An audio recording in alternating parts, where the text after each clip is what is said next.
All right, it's 11:30, so we'll go ahead and get started.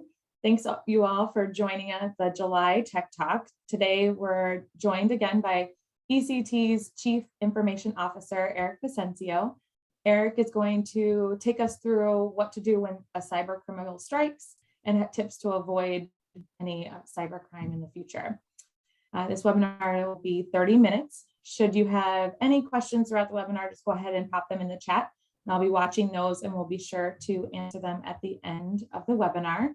And I think that's all that I have. So I'll go ahead and turn it over to Eric so we can get going. Thank you.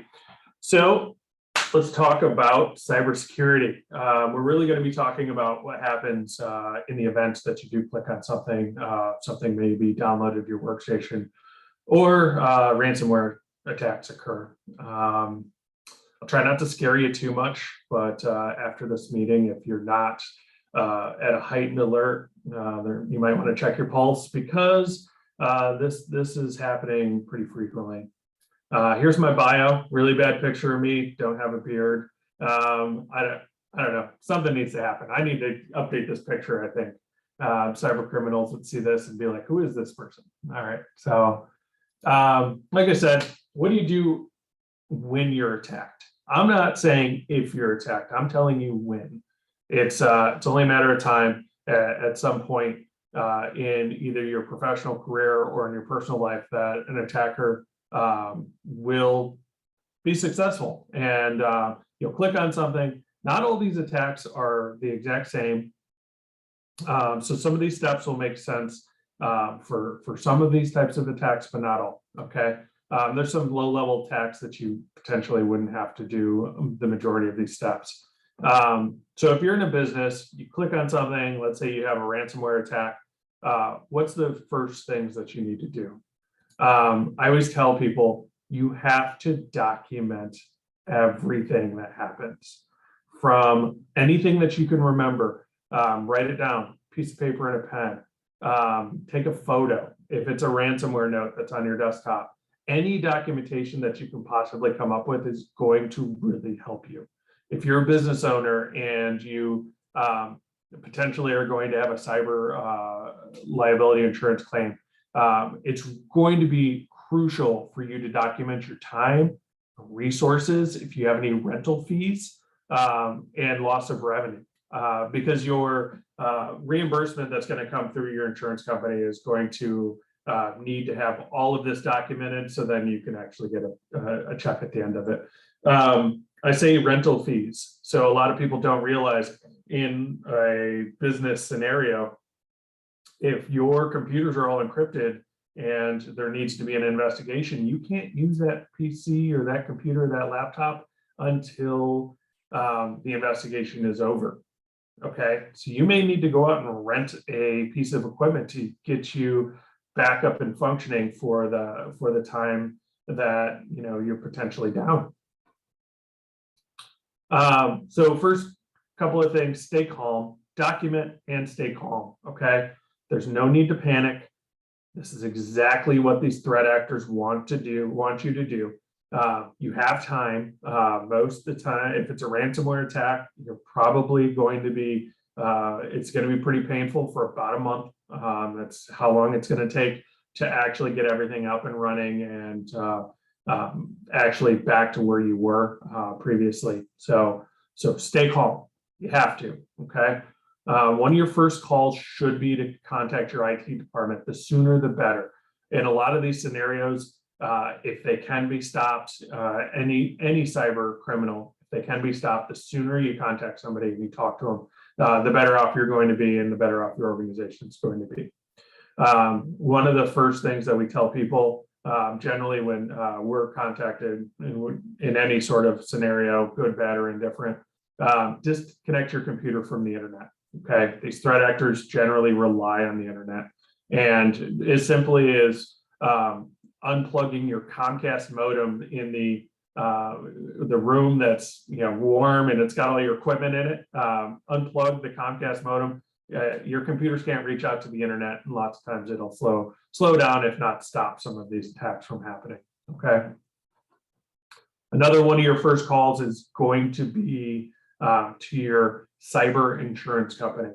Lots of times, if it's like a ransomware attack, cyber insurance company is going to give you kind of their playbook, the things that they want you and your IT department to be doing at the time. So if you're an owner of a company, you're going to want to know who your cyber insurance company is, how to contact them. And if you don't have this type of insurance, we highly recommend you getting it. Nowadays it's almost a necessity to doing work.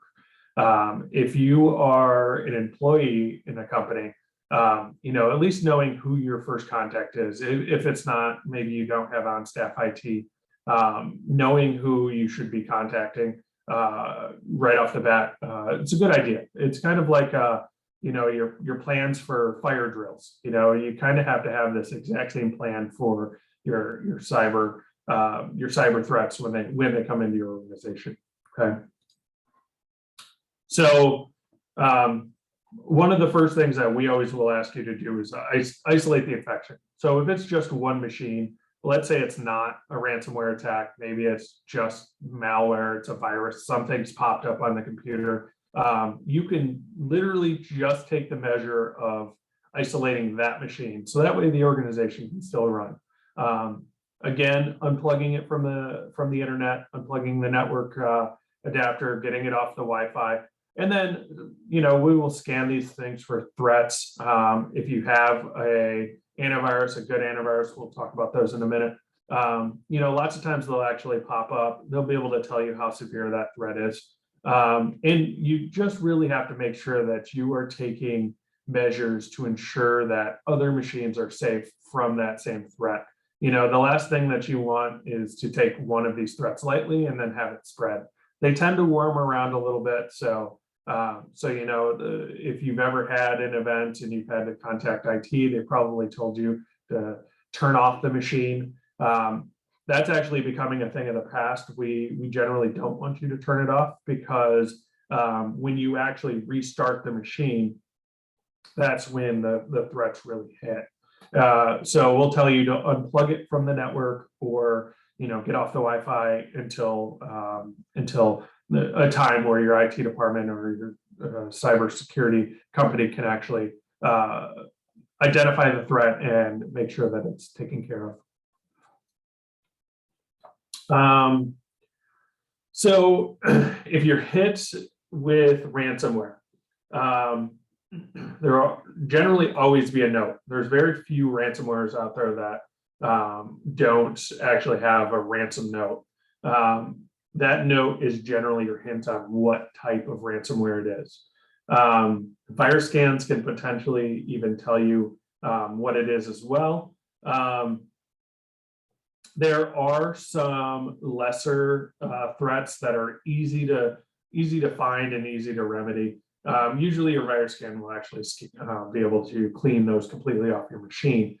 But if you're hit with ransomware, the note is going to be your key into what it is. Generally, what we'll tell people is take the verbiage that's actually in that note and Google search it, and it'll tell you. There's so many people out there that'll tell you exactly what it is. If you're hit with ransomware, you have two real big options here at this point. You could pay the ransom. And really, this one is not great. And I'll tell you why here in a second. Or you can restore from backups. Okay. I say pay the ransom or restore from backups, but there is kind of three. You could try to decrypt the files themselves. So if you don't know what ransomware does, let me go back to that too. Basically, it comes onto your machine, and this piece of software that was developed by these threat actors will take all the files on your computer and it encrypts them. So it encrypts them so they cannot be opened by you. They can't be modified. They can't be decrypted, hopefully. So you are either forced to pay a ransom for them to give you the key that they were actually encrypted with, or there are some decryptors out there, and we'll go into those in here in a second. But that's where I say restoring from backups is one of the options that you have, because if you have good backups, you could basically say, okay, these files, they're dead to me. I'm just going to go back to yesterday. And that's often what a lot of companies will do. So some of the older ransomware attacks, they do have known decryptor tools. Ransomware is one of those. It's a business, so the tools are becoming more sophisticated. So some of these older decryptors don't work anymore. They don't always work, but they are always a good place to start. So that way you're not having to pay anything potentially. If you pay the ransom, it's not guaranteed to work. You're paying a criminal. And some of the government bodies, if you make the payment, most of the time it's in Bitcoin, it's in some sort of untraceable cryptocurrency. If you pay that, lots of times you have to explain why you paid these threat actors, because they're overseas and sometimes they're in countries where, the FBI has some key words to say to you if you've paid basically a criminal organization a large sum of money. Okay, that's not all. They could hit you twice. Okay, they hit you with ransomware. You pay them, and guess what? We've taken a copy of all of your files, and if you don't want us to leak these out to the internet, you got to pay us again.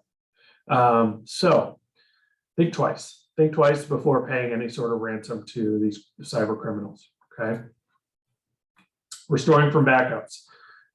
We'll generally always tell you that backups need to be a 3-2-1 methodology. 3 backups, 2 different types of media. That means like tapes, if you're still using tapes, hard drives, and so 2 different types. CDs would work too, or having a cloud-based backup.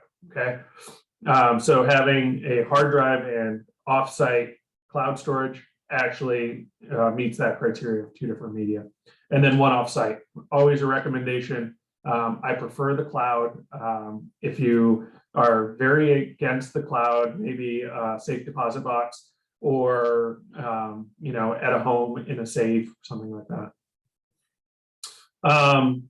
There's some new modern threats that will not encrypt until the local backups have been compromised. These are especially nasty, so they basically wait, and as soon as the backups are gotten, that's when the ransomware actually hits the entire network. So pretty nasty, because they're trying to they're trying to force you into paying some sort of ransom. Most of these cyber threats, not all, need to be reported to the authorities. If you get hit with ransomware, you need to report these. They generally won't offer you any help with the restoration, but they may need some investigative pieces done as well to make sure, see where it's coming from. And so, especially if it's a new piece of ransomware, because they are developed every day, you kind of have to work with the FBI on a lot of these. There's some non-emergency lines that you can call that are actually pretty well published. If you Google it, you can totally find a lot of these, or you talk to your favorite bearded IT person. I could even give you some of these phone numbers, emails, things to call, people to report. All right, so if you're hit with a bad enough piece of ransomware or malware, we'll talk in depth about cleaning versus reinstalling. And I'm talking about your operating system at this point. So your Windows 10, Windows 11. The cleanest, the easiest way is going to be a reinstall. Okay, that means everything is left on your computer exactly where it was. We don't want to bring any of that to your new computer, because a threat of reinfection does exist. And that would include anywhere that threat hit. So workstation, servers, or some sort of storage on the network. Okay. Repeat infections are a thing. They become very prevalent. And we want to make sure that you're being as safe as possible. No matter how severe the threat is, it's almost always better to reinstall. If you choose to do the clean route, using a high-powered antivirus, there's tons of these tools out there. We'll make sure that to the best of their ability, your IT provider will ensure that the files are clean and everything's good. And there's not really a different route that you could go other than these two, okay? Now, what can you do to help prevent an infection? All right, so here's your tips, right? Address your passwords. Those of you out there, you know who you are, that have really bad password policies that you use for yourself and your businesses. Change your passwords every 90 days at a minimum. Require unique passwords for all applications. Stop reusing these passwords for everything. You know, if you're using it for your bank and your social media, if one gets hacked, they're both going to get hacked, okay? Including your computers. Use a different one for your computers as well. Switch everything over to strong passwords. Start using a password manager. We love and we actually resell Keeper. Keeper is an amazing tool. LastPass is also a really good one. Now, if any of your passwords are ever hit with a threat, if you've given them up, if they're in a breach, that password should be dead to you. Okay, stop using it. Modify it and still use it. Modify is the main word there. But for the most part, that password shouldn't be used anymore, because that one, once it's associated with you and one of your accounts, they're going to use it wherever they possibly can. So it's only a matter of time before it gets used again. Okay. You need to restrict your administrative privileges. If you own a business and everybody in the company can install whatever software they want at any given time and nobody knows what anybody's doing, that's a problem, okay? Administrative accounts, administrative rights should be separate from your normal everyday account.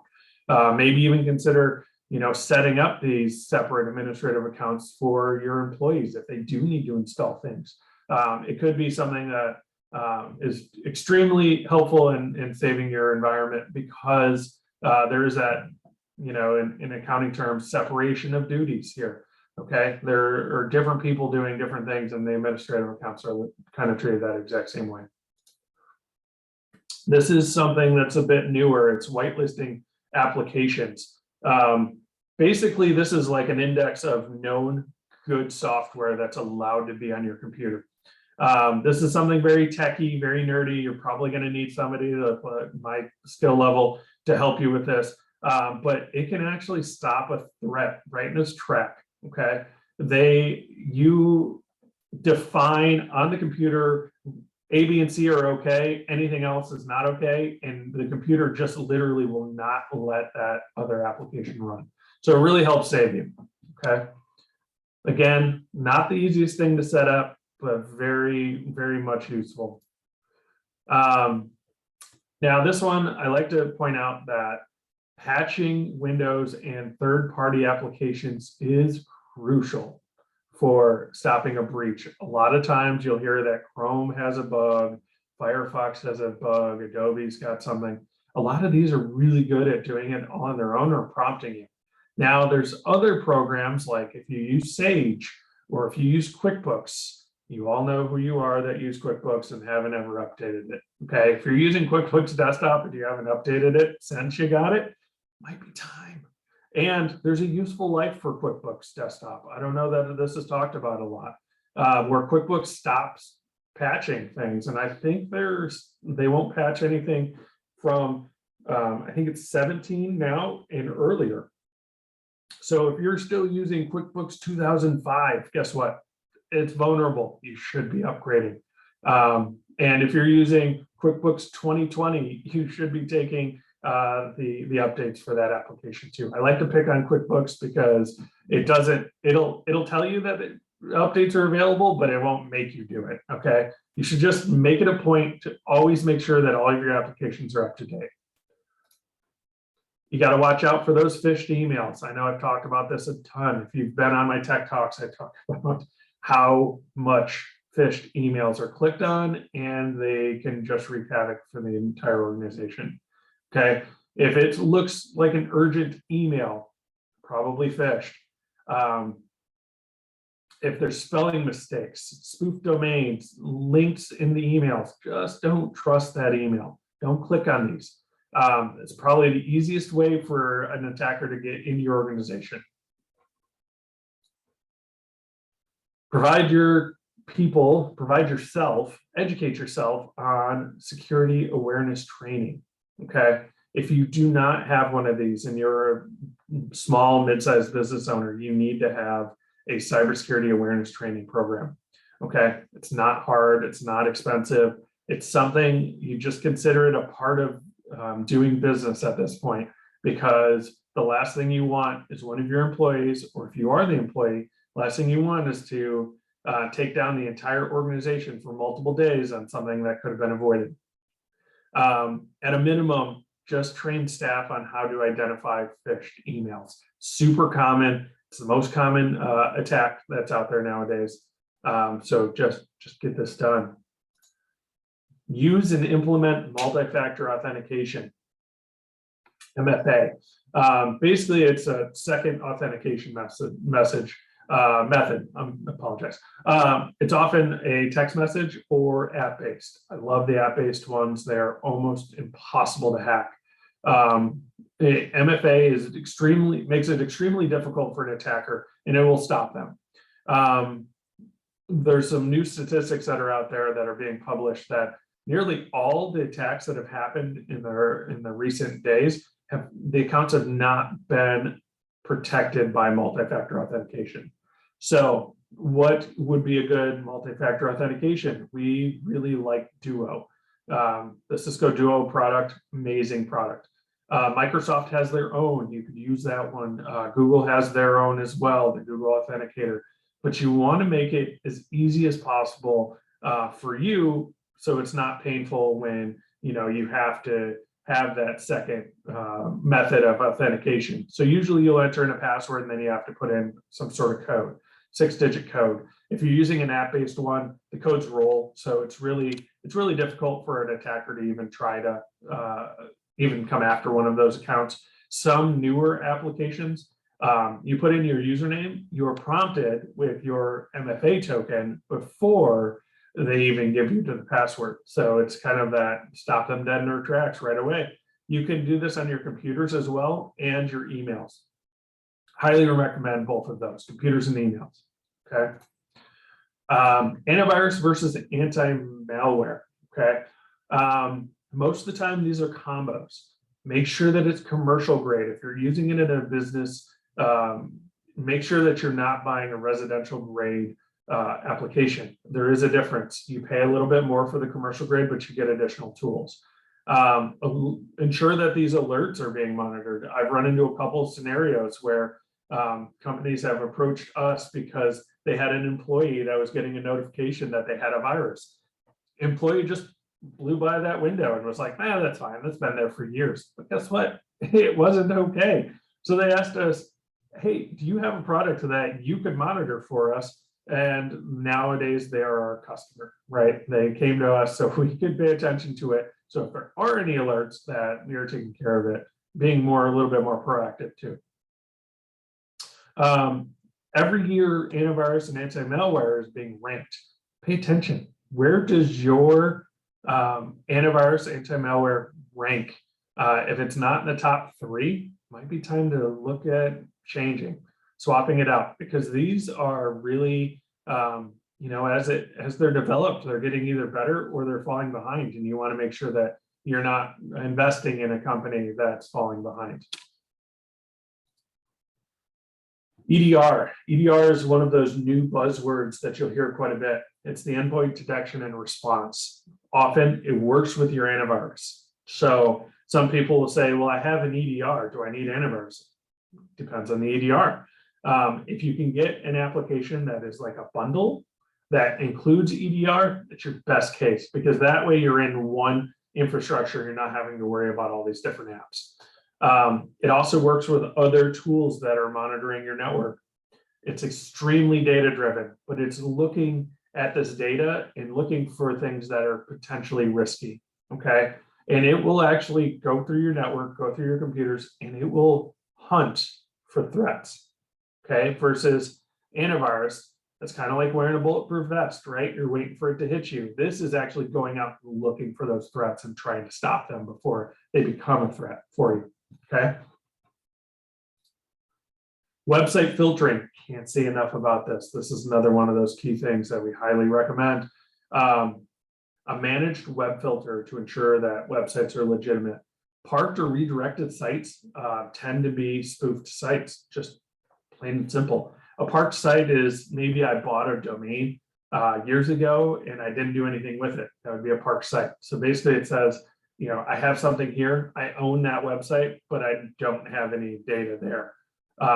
New sites, believe it or not, all these spoofed like Microsoft account, like log in your Microsoft account, those are almost always from new websites. So if you filter those out, you likely won't ever see any of these spoofed login screens because they're new sites that are hitting it, or filtering known bad sites. Why these are even allowed to be out on the internet, it's beyond me.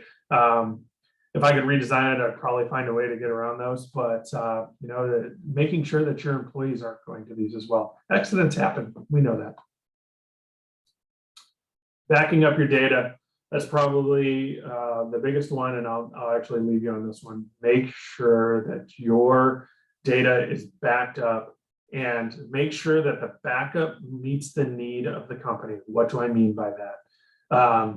If you are backing up your data to the cloud only, and you don't know how long it would potentially take to restore that data, some of these companies, they will back it up for you, and it's great. You feel warm and fuzzy because you have these web-based backups that you can restore your entire server. And let's say you have a 300 gig server, not very much size, but they tell you in the heat of the moment that it's going to take them over a week to restore all of that. Does your backups meet the needs of your company? If you need the ability to restore within a couple of hours, you need to make sure that your backups are in a place that you can get them in a couple of hours, and not have to rely on a company to put it all into a hard drive and mail it to you. Test your backups, huge. You get the warm and fuzzies because you have your backup set up, but you've never tested to make sure that you can restore what you think you can restore. Monitor for failures. We get logs of our customers daily. Actually, every time a backup runs, we get a log, we get a notification, and I have somebody in there doing a second check on all of our backups to ensure that we have all the customers' data. So if you're monitoring this yourself, make sure you are checking that every time you're supposed to be getting one. Make sure you get it. Ensure that at least one copy is kept offsite. I would prefer this in almost every scenario nightly, because it'll save you. Not just from cyber threats, but from potentially natural disasters. If you live in Florida, Texas, any of these places where you potentially have some really bad weather come through, or even Illinois, we have tornadoes here. Make sure that you have a copy that's offsite, and make it a little bit further away than just a couple of miles down the road from the office. Okay. What questions do we have? I know I'm just doom and gloom all day. Thanks, Eric. A lot of good tips and information in there. We just had one question come through. So what happens if you do not have ransomware insurance? Are you just out the potential ransom or your data, or is there something that police can do? Police really aren't going to do anything for you. If you don't have cyber security insurance or cyber insurance, so cyber threat insurance, if you don't have that, if you have loss of revenue from a cyber threat, you're out that money. You're basically you have no recourse to potentially make yourself whole after a threat. You're out of luck, and that's where the cyber insurance really comes in handy. So another one, call Ryan about cyber insurance. So sounds like that we may have a topic for another time. Well, we're right at noon, so we will let everybody go, but thank you for attending. And then watch after this call. I'll be sending out the video, as well as our next Tech Talk in August, which will be the second Wednesday, which is August 10th. All right, thank you, everyone.